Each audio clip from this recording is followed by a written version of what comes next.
My perfect boyfriend's brother changed him into a toxic alpha male. Me and my boyfriend have been dating for 4 years. We started dating in 7th grade and now we are both in our junior year of high school, and we are still madly in love. Ever since I knew him, he has always been the same funny, kind and morally obligated person. He would always do volunteer work, and was the president of our class every single year since the start of high school. We have plans to go to the same college together and we've already talked about marriage, and how many kids we want. He always scored the top of our class in grades. When he's not studying he's at church, and one of the most upstanding qualities he has is that he is waiting till marriage. Because of that, we usually have sleepovers at his place and I always feel very comfortable and safe with him.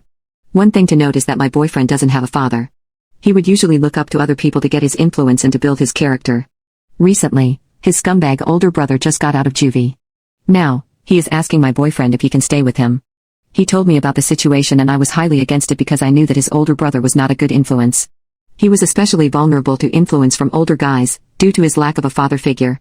But my boyfriend was too kind and decided he wanted to help his brother.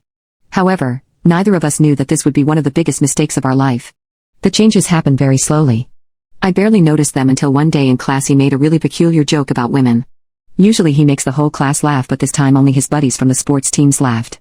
He said in a really condescending tone, "Women," and he chuckled a bit. I wasn't sure whether or not to confront him about this, but in the end I decided to just let it slide. But that's when the second incident happened. I caught him through one of his house windows smoking and drinking alcohol with his older brother when I wanted to surprise him at his house. This was getting scary. I knew my boyfriend would originally never do things like that, and yet as clear as day he was smoking and drinking. I went and knocked on the door and asked my boyfriend, who was very clearly intoxicated, if he wanted to go on a walk like we usually do. His brother responded for him and said walks are for PCs. My boyfriend said with a slurred speech, yeah, walks are faux putties. I never heard him use any profanity ever before, so I tried grabbing his hand to talk to him outside, but he slapped my hand off and said, "Don't touch me, beach." His brother just started laughing, while I on the other hand ran out crying. I didn't know who this was. I started avoiding him for 2 days, despite the fact that he was blowing up my phone with apologies, and even at school he tried desperately to talk to me. Finally, I gave in and decided to listen to his part of the story. He was saying how it was all his brother's fault and that he deserved a second chance. I agreed, and over the next week his act started to pick up. I started to wonder whether his brother was finally gone, or arrested again. He wanted to make it up to me by having one of our traditional sleepovers together.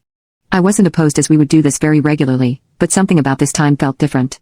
I saw that his brother's car wasn't in the garage, which was a good sign. Towards late at night when we were both lying in bed just chatting, he said he had to go to the bathroom.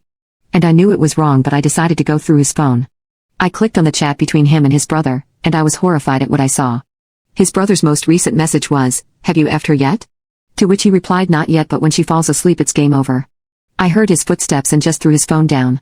I laid there completely frozen, looking at his fake smile. That's when I decided I had enough.